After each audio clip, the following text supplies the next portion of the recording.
Hello, everybody. Different, unusual space, I know, but I because my records are in storage, I no longer have that beautiful wall of records behind me. So, whatever. Sit in a comfortable computer chair. Update on the houses. I am closing on my place on the first, assuming they get all their eggs in order, which it appears to be. So, thankfully. And I am in contract on another house, and I'm going to close on that probably somewhere between the 20th, September 20th to the 26th, something like that. So next month I'll be in a new house, big expensive house, and I probably won't have money for records. But with that in mind, I went and did a little record digging today because I wasn't working, and figured I'd come on and show you. So, and then I got some more to show later. But here's what I got on my digs today. Went to my local record store. I got the Oregon in concert. Gotta love me some Oregon. One I was very excited about. A Tab in the Ocean, Nectar. Can never get enough Nectar. David Murray Trio, The Hill off Black Saint from 88, I think. Yeah, Black Saint 88. You know, David Murray's one of those musicians I always pick up, but I don't always get into his music, if that makes sense. Sometimes his albums are very just sort of standard jazz, nothing very impressive. And other times it's so sexy and avant. And then sometimes it's a mix in between. It's an avant standard. It's whatever. That being said, you got Richard Davis and Joe Chambers playing on this one. It's got to be tasty.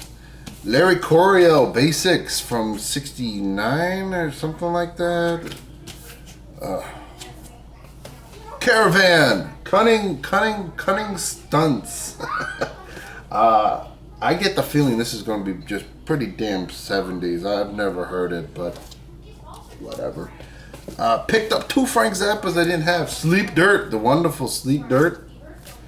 And Chunga's Revenge, one I've been wanting for quite a while. Very excited to finally pick that up. And an album that might surprise a lot of people, but I didn't have. Found a cheap copy of it. The cover's a little beat, ripped at the bottom, but whatever. Vinyl was good. And that is, of course, King Crimson in the Court of the Crimson King.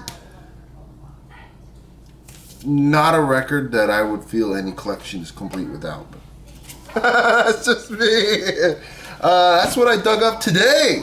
A very fruitful day, and these are some new buys I've collected over, I don't know, the course since my last video, whatever the hell that was. Mike Warren and Survival Kit. Please Yourself First. Sealed copy I found off of a recommendation.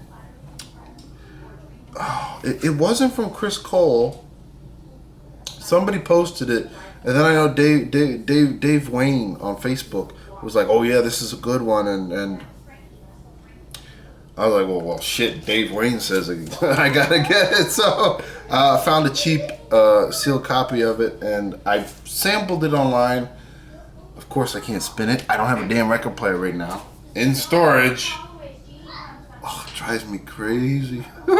Can't wait to be in the new house, because then I'll finally have a record area, my own little private area. Lock the kids out, but no. Sampled online. Great jazz rock fusion album. Absolute 10. This is an album that I remember a long time ago. Somebody had said, what were albums that you wish were pressed on vinyl, you know, that were in CD or whatever, and you wish they were pressed on vinyl. And this was one of them. So when I found out they came out with a vinyl pressing of it, I had to snap it up right away. Euphoria Morning, Chris Cornell. His first solo album from 99, I think. You can't even really call it like a rock album. It's almost an R&B album. It's just so good. So damn good. I love it.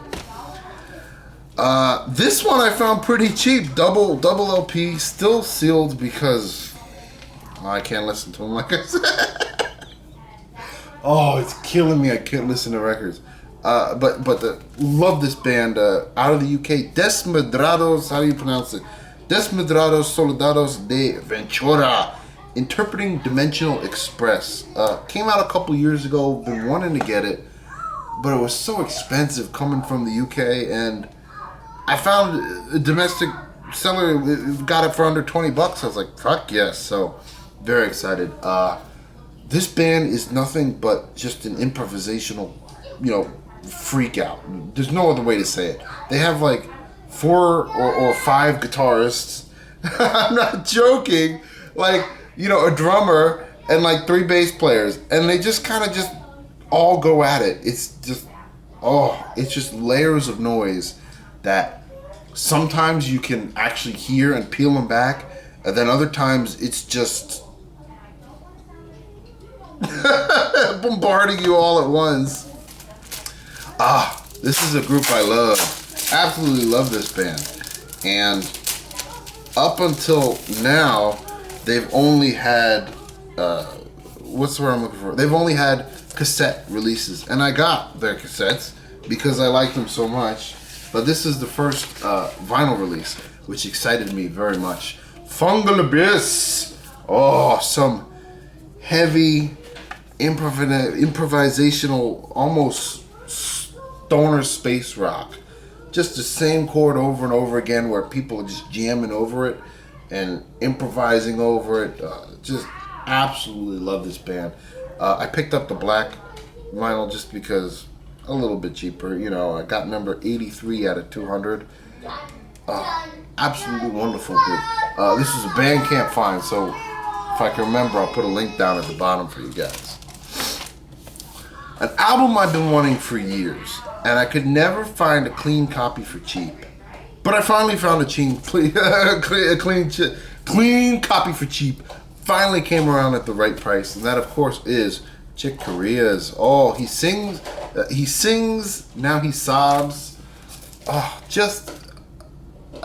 I think it was his second solo album. Absolute gem. I guess the closest thing you'd call it is a bop record, but I mean, it's Chick Corea, so he's, of course, mixing other elements in there, but just so damn divine from the front to the back. I can't remember who the hell plays on here, of course. Let's see if we can figure it out. It doesn't even say. But whatever. Absolutely fantastic, quintessential jazz record that needs to be in any collection. And I've been on the hunt for years. So happy I finally got a copy. And supposedly, it's supposed to be like an Italian press, which I think is weird, but I guess it is, whatever. Oh, this one is, I'm going to say for last. West Space and Love Volume 2, I guess you call a spin-off of the Ores in Space Collective with the Dr. Space.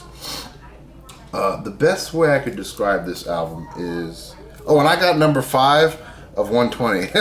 5 my favorite numbers, so it's very good. And I think it's like purple vinyl or something. Let's take it out and look. But the best way I can describe this album is clear vinyl, not purple. Best way I can describe this album is sort of an improvised Eastern folk prog. I guess that's how the easiest way to say it. Just an awesome album. In and out, floating musically. Lots of sitar and what's the word I'm looking for? Synthesizers in it. Just dreamy and beautiful, and grabs your attention from the front to the end. Oh, absolutely love it. And the last one, had to save this one for last, is so good. I heard about this album a long time ago, and I just kind of got around to getting it, last month. And it absolutely impressed me so much. And of course, I'm talking about In Movement with Jack DeJohnette, Ravi Coltrane, and Matthew Garrison.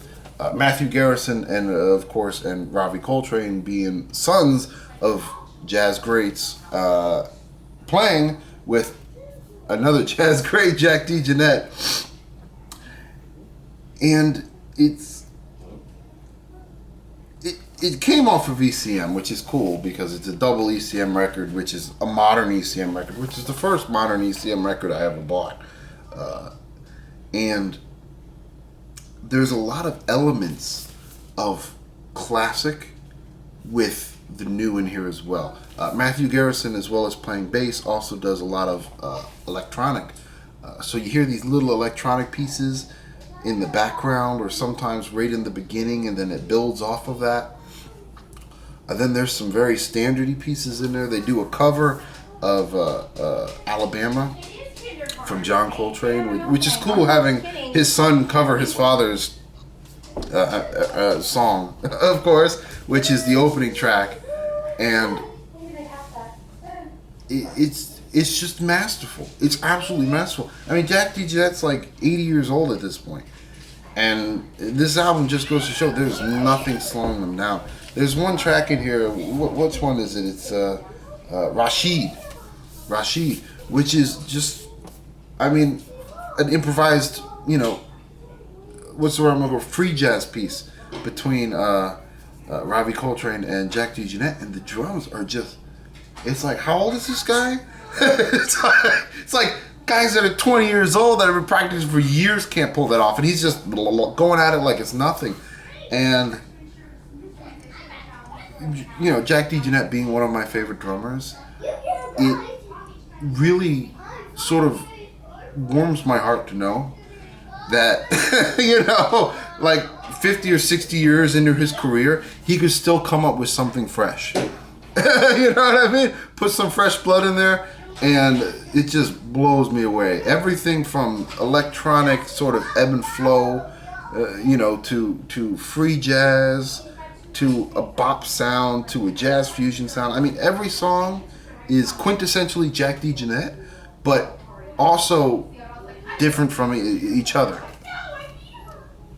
Blew me away. Absolutely wonderful. I knew it would be good. I sampled it before I bought it, and I wanted it, but when I actually got it and was able to listen to it through and through,